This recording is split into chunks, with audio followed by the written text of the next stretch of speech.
Hello, check. Hello.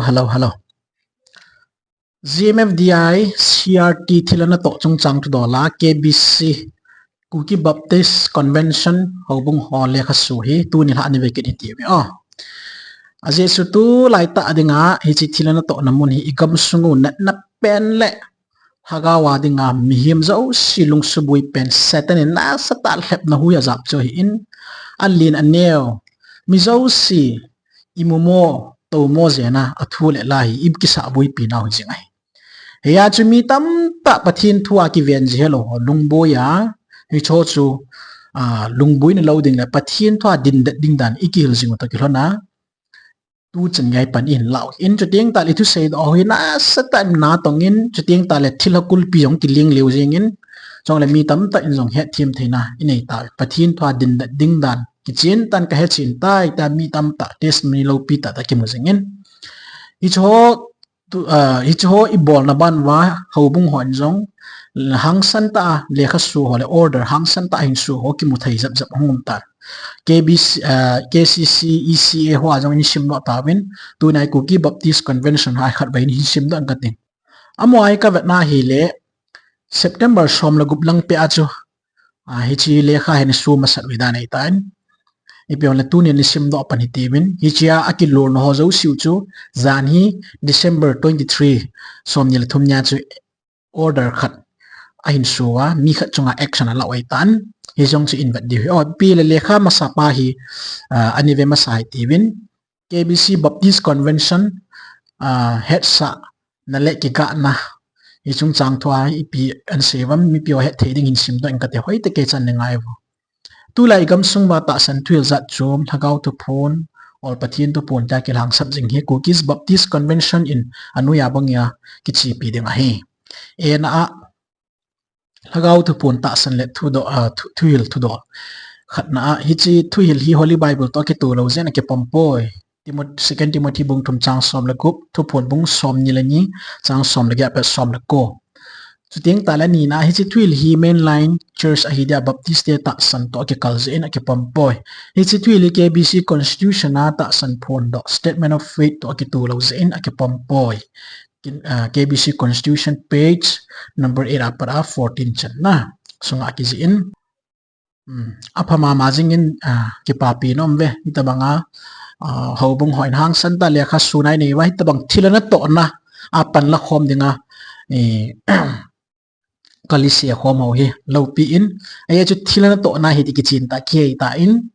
pathin thwa ko na thil ha ho a hi ve ki chin ta ke phot chi jingai ta in na ku phol lo bia i bol di wa lom ho bung bol chat di bina a hi le hi chi thuil hi KBC in ke pomlo ta ke na convention in phat a ho bung mi te hil thim na nei di worker elected member gambi lam kai ho bung lam kai na ama mo pu na mun cha ho bung mi te hil thim na thul hang sap na anei chi ding ni na KBC worker pensioner chele elected member hi chi thuil ta san chi pile itabang ki hil namun apan la ki het dole KBC sunga mo pu na to na ko na hai jing dinga CEC in action ala dinga hi very good athum na KBC obung lam kai gambi lam kai hobung lam kai hen hobung member hile ichi thuila lunglu ta san le pan la ki het dole gambi or hobung lam kai in phatia hil thim diu anga sa diu izem ta anga lo le lam kai na chung thuwa thu tan na ti chu mo pu na kon hai sa chan pulpit lo thei lo ding chan a kho le no su all vet chan gya koi diu a hi Reverend Dr. M Thanglensei Hokip General Secretary Kuki Baptist Convention a phai na hobung mi worker elected member hobung mi ho hil thi mu hitam chotma kilon ho hi chan ya KBC pa ila hitam chuting ta le hi tabanga holam kai elo le member ko hi alung lut ho chunga action chan gei la utam na issue KBC ho bung ho in tua hi ikilol na hi thabat ki wa action la te di hi pa kai mena ka tip nom in chong le chabang chun zan hi December 23 ni chun order khat ahin su tan KBC church in hi cha chi phem tia hi le kilolna nei bangwin Kuki Baptist Convention in zong 23rd December ni chun order kha in su tawin hi cha chu Reverend Hem Khulun ho kip chunga hin disciplinary action la danin om ta la hi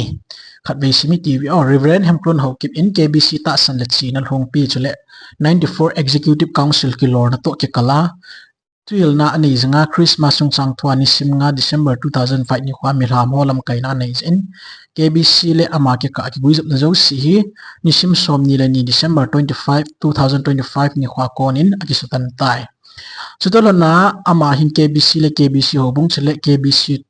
to tong khom ho zo sia mun anei thei ta loading pan mun zo anei na om jong le ala kang ding hi chi thu su hi ki si na di ta nei lo lai sia hi jing ding a hi Reverend Dr. M Thong ko say ho kip ki pa mai pi le tabang order na hin so hi aje chu thilo hi naw ki chin sa ita in ho bungin mo pu na inei lom dungzuya hi imo pu na hi action la chat chat phaitan ho bung chu establish church hi in ordain elo organize mission khat hi ta in hi chun disciplinary action to kitu la chon zo si chu chunga thu tan ni tha nei su ke in it's very very biblical in chu ting ta le organize I tol hona chu cho ta banga chu I chi diu le I to diwa lom ki tong in ya chu phul lo bia charzo sin mo pu na inei diu hi ila pan ila chi diu hi pakai mina kin jong ave vela ka tiam no ma hi chu KBC in Reverend Hem Khulun chunga zan ya order su khu mo chai ta in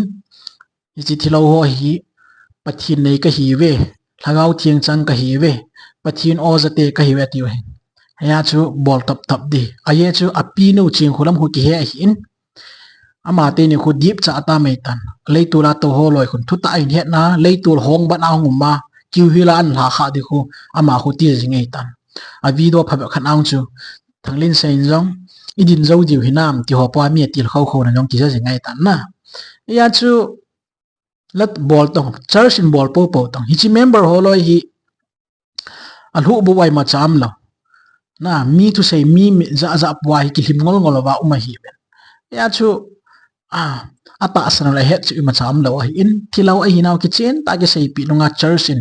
action ila ngam lo wa hi le abui mo mo hi di church chon sit na zo hi ai ho bung chon sit na zo ali na hu len ka the hi a chu phate ke cha ngam pil pila nai to di hi pakai mi nai ki tip naw hi ichu KBC ho lekha in su do naw tun hai ber ki han lang chuting ta le ECA le KCC ho lekha su long ma san be ta bin ya chu his church so hin pha te ke cha step hat cha ila di ka dei no ka dei sa ai aye chu ching khulamin alhep thla khu hi chobung mi nga na in atam zo yang te pong in 95 to 98% ke ka hui jing hiya chu hi choloi chunga hi phate ke cha church in tua sanga step hat che ila di hi dei sa ma ma hi jing ai ya chu ila po po wai le hi choloi hi chim khulam na to na ki ti hi pathin thua pa na jong adi lo na ki phonga bible a ko na jong thilan to na ki sei sa zo hi ta in chunu jung chona church in disciplinary action la thei dung za ila nge wa hi le ani veto lam pp hum ding 2025 jong ha khel zo lo diu bo ho bung I to diwa lo mi to wa le sila pele lagau thing pin le na to na dung zuya ho bung in vanui pumpi corning lizen ta gospel ke pan tu pa ilu su zo thiai hi chi thile na to pen ta chu ipi bola iki ho tu wai bol to ni khanang su mang thei chu aye chu hi ta bong hoi gam sunga lan sa di lo hi mail hi gal sanga danger ro chu na ya chu ho bung ni i han sanu ngai chu ipi ti da na ke ko bui lo poli ti amina nup nup ke ta santan ke ti ai mo om jing ni ham na to KBC KCC bo se ka ti po in Presbyterian Pentecostal Church Catholic Church Messianic koi yu ham medium set na lai koi ma chan le khai su nai po bin thilana to ki ti wang chu Bible pha ta ke cha su sal sa hin hi chu nga chu hoi ta ke cha disciplinary action la ding dol cha la chat chat di hi chu tham khat ka ga belam no mai in chi chung hi le tu hin Thanglensei Christmas ko na hi to kilhonin 25 ni khela thila puin download kit dinga ti in mi POC leitola ki hial pha sa dinga ku kin hi cha chun pathin na tong hole ho bung ho chau na hin bol kin adi sanin son neo a hin te na hi chi video cho khat me ga ve te win sei the the hin sei ka te hi chi thila to ki chim company ti da na mi hi ti chau jing nga ve hi ti ba khat ve nga hi ti ba tu sei adi den tu chung hin adi poi si pathina pon he poi thil he ma hi ai lo le satan na to na hi chibha na to na hi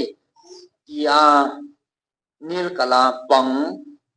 koi he ta nam sunga ho tha cha hen nang ai lo le mi pi la he zong la koi iti povin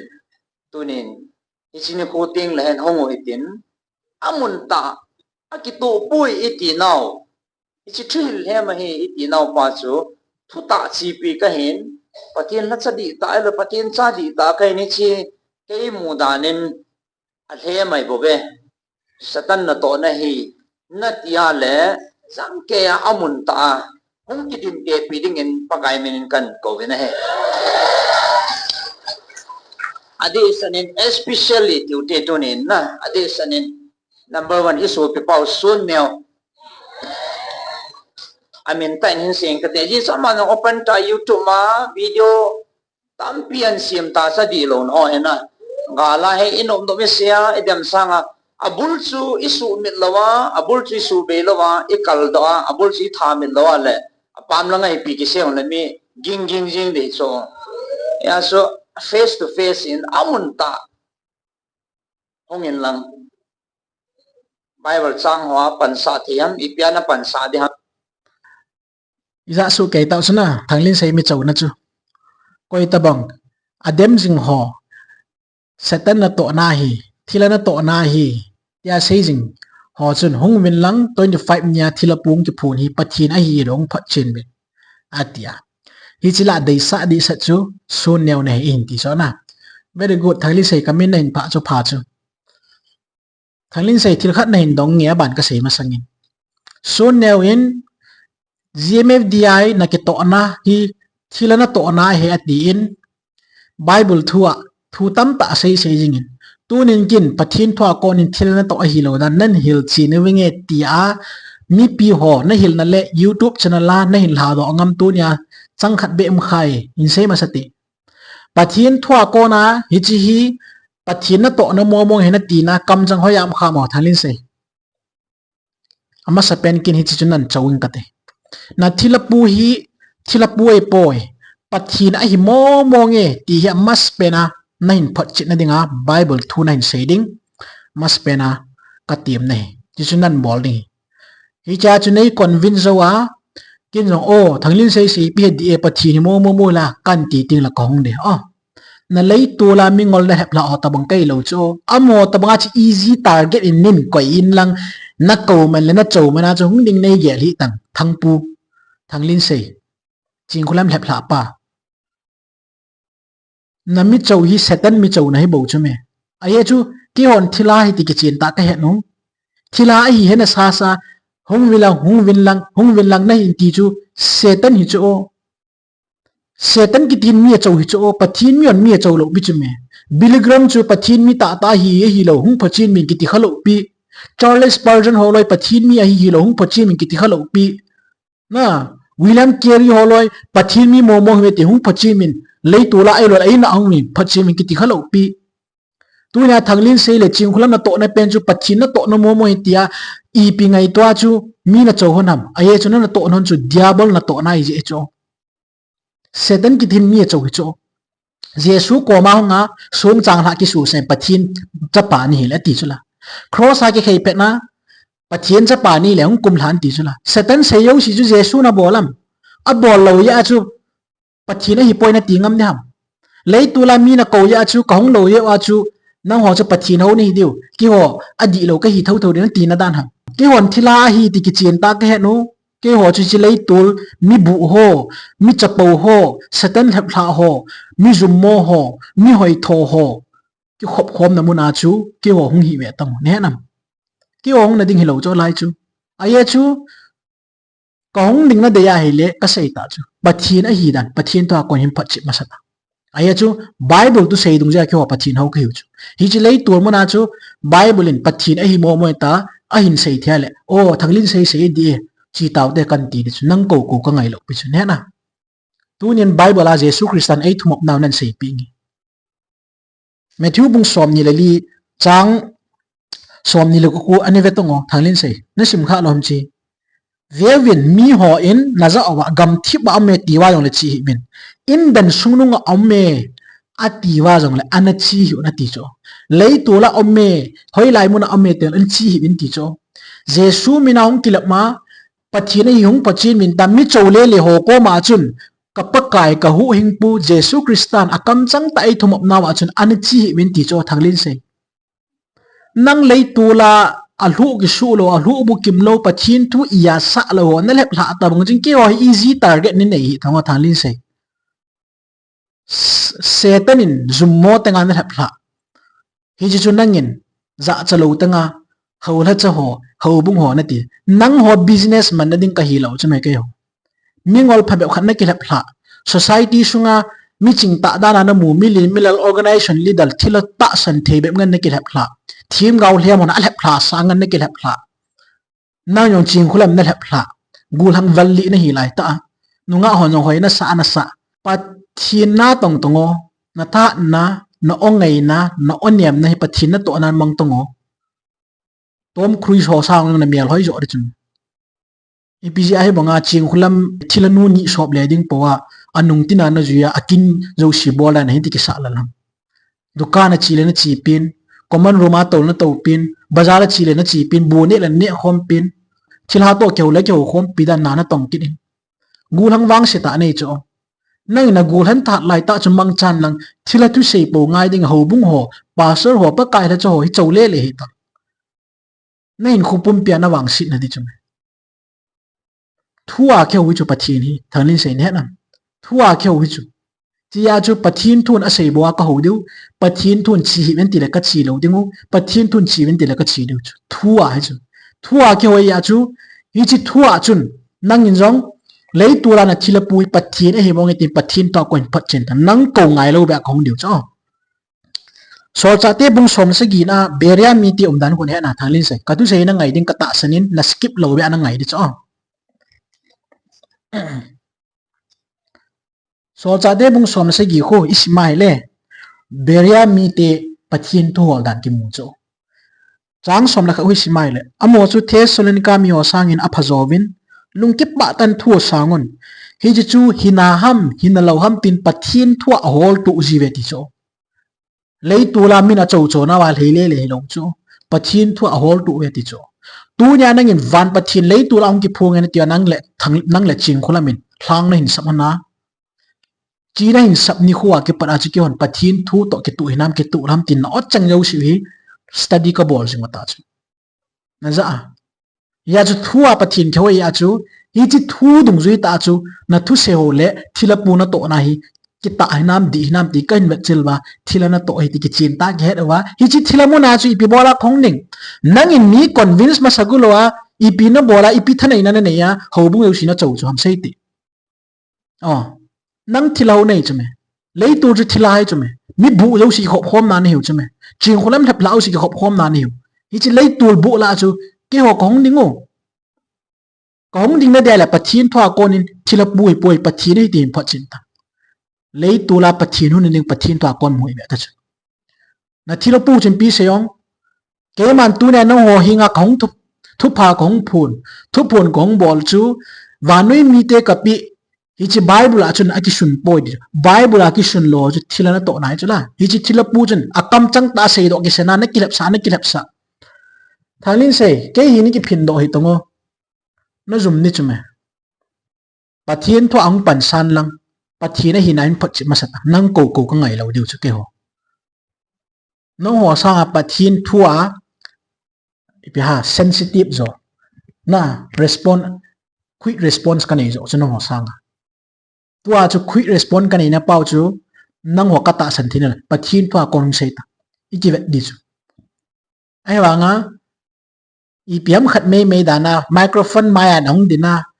hawla cho hong min adi lo ka phot chi su ke nang wa nang mi chau hi ta adi dan pa chu ipti ana phat chun theya thilapu na kolu tilo pina bor thei 25 December a hi iphiam na hin kolu gu chu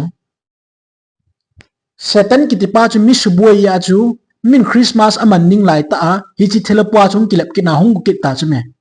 mi cho bui dinga ho bung si subui ding in sung yo si subui ding in sung yo si kina sa dinga min Christmas aman nom cho nangin thilapu na kolu gu kina in sung yo si na khan gu kit chu me ya chu ka so pete ho ngai wen lang GMF dia lung luk kiti phat khusunga jong min Christmas man lam man dich me ti ho ani man sa hi bu jong sa na thaw na ni sa hi hang san ta ta ho bung na to ding thila ho no zo na chi wa ta na ni sol mang ke di koi ma chan thila ho in sung member nei zo sin jong na thila ho alung lu si si chu bu le me bel ho jong tha da win lang leng khom jong bor khom pi da win lang Christmas amin mo mong chul sa to hi ta bang thila ho loi i pi ham nang ho in chalai mo na adi lo pathin thua pan na khat yang nei thila mi na chau chu in bor so he to tu nai Thanglensei mi chau banga kan chau de mai Thanglensei in lei tu la hong dinga mi chau jing he kin tu ha ma le chim khulam kan chau de phate ke chan ngai bo chim khulam le Thanglensei in hi ta bang thu phun hi na bol hon na dinga hi hin khu na man khom hana ki khan thei lo wa hin khu na man hana na asu na jana robot jong hi hoi lai na sel mong janam ke lo in toai kan sei di na thu phun hi na bor jom thei ham na bor jom thei lo ham ti vet la na dinga hi robot hi 7 day event teacher soin pi do men lang keon thani kanum pi di we aban ta le Thanglensei hi KBC o in na headquarter wa pi win lang thani sung nom pi di ching khulam hi ECA ten na kolu dingu ECA head office a headquarter a thani nom pi di na po do sa lo di Thanglensei yong po do sa lo ding robot jong 7 day event teacher po do sa lo ni hi chola cho chang tum hi I khen za dingu thani sungi vat dingu hi cha chu pathin pau ku hung mo ngam i vat diwi he thimwa chiting le chun chin kholam le Thanglensei gun ha ai ro le hi chi thilapu ama ma changa hom ti ki chin tai het ahong ding ki good mo ma jong le tu la hong ding ai bol lo dingu bis ground nga japi ki khop khom dingu hung mo hinam i vat diwi hi chi challenge si ka bol pi di Thanglensei chi chu ka challenge ne inversei kit ngi Thanglensei ka chau na hi phati ke chang ki vet no nang kyu mi chau thei nei poi ke ho pathin thwa ding ka hi win thila hi ki chin ta khen ai ta in ya chin na thila pu hin hi ta bang thu phun abol zomai abol zom lo ham ti het na ding in song le bol abol zom thei lo din ka het sa hi in hi chu mi pion het chin thei na ding a hi robot ki ti pa hi 7 day event teacher sonin pi win lang ke hon thani kom pi dingu Thanglensei hi KBC te in thani na num pi dingu ching khulam hi thani nom pi dingu ala thum na chu I tabanga phone yang I choi sa lo diu chu phone yang choi sa lo ding aye chu ama ke ni na to I poi ti hon so ki ngol bol na hello ding a phone yang phata I koi tu pi ding bule meng tuita ta ini sa ding na I khen niu chu chiting le chun thilapu hi hung thei lon vet ding na chi chu ba kai mena ka tip nan bol han ni chi chu kin ka chau na ni in chi ka chau na pen chu accept nan bol ding na thila tu phun hi nang ni program gun ngan a hi in chu teng ta le nang ni ma in mi pitil ngol na ki chip no nei hi chu tu nya na zo non ki la na dinga hi ka sei ka challenge pen chu next step nga ma le next step nga mai le phone in bol lang hi chu phone chu record nai khau ding mi zo si za dinga YouTube channel la confirmation ni bol di Thanglensei chi twin bol lo nang na bol ngam la ching khulam bol sa ching khulam hi kan phone jing ju kin lo chideng ta le word samang kan khau ping a block gam ta chu mi ho pi ngam lo hi chi challenge ka bol hi tu nya YouTube channel ngai usion he ti win bon che ke cha email chi su ke diwi chu tu nya Thanglensei mi chau na hi in pathin thua pathin ho gu lo wa hi ta hi mi pathin het hi mi chau na man gun he ai chu pathin het lo ya chu mi chau hi na hin la aman pathin he ki sai chu mi chau na man na hi ta bang hi pathin mi ho hin akhang khanga hi ta banga ki bol na le ki chau lu na hi koi ma chaung ki za khalo hi chi GMF dai le tu lang ki pan in hi chi hi di mo mong lo thil ha ko na hong kun mo mai dan apot chi na kin e ma mon ke thei kin lo oh i chu tu nya thamak ga se in abana chi chalaya video kham ki thari kha be ga be ki ti ve thilangol khat hin aki han la in na ipi sem ngai bo le zong le kho poi jang mar sele pha het na hitan ai la tu na ata san hon bang ka ta san che che ve na dem lai seu ka ta san u ve ka ki phul de u ve ka ta de ve ka hak san che che ve hallelujah tu ne ka hang san che che ve nobody can stop us because God is with us patyan kalam ba pang hi tu ne din koi man pang mango elo ding hi asia ben light versus darkness vato mutun ki hawi tu ne wanet which one you want to become o thilangol wa le muthim khom thei point tia thila pu hunga abanin ahung tapon pachi no ngene ti thila to pachin chu na tong khoma na su pola hi chi wa le muthim ki khop khom na ki san ne theilo na ngol pen pen ha peng peng tang na ngo tabang chu nei bo me chim khona la i chan na pen nyam na pen ya aja di hilo chu na lung han ya aja di hilo chu na ki han la ya aja di hilo chu hi te bang bep ngan hi bo chu chim kholam thep la hoi na mua ka ga be sa mai mai nei bo hi ma cha sei nga sei di ngai di he chi pen ah i chui tan te tun la in mang phasu ke tau te ka ki pai